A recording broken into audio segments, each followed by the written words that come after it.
Hello everyone and welcome to the channel. In this video I will show you exactly how to change formation in the Fantasy Premier League.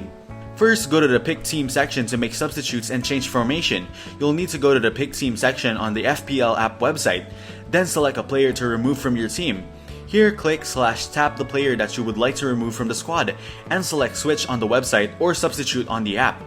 After that, substitute with a player from a different position. Now you've selected a player, you'll need to swap them with a player in a different position.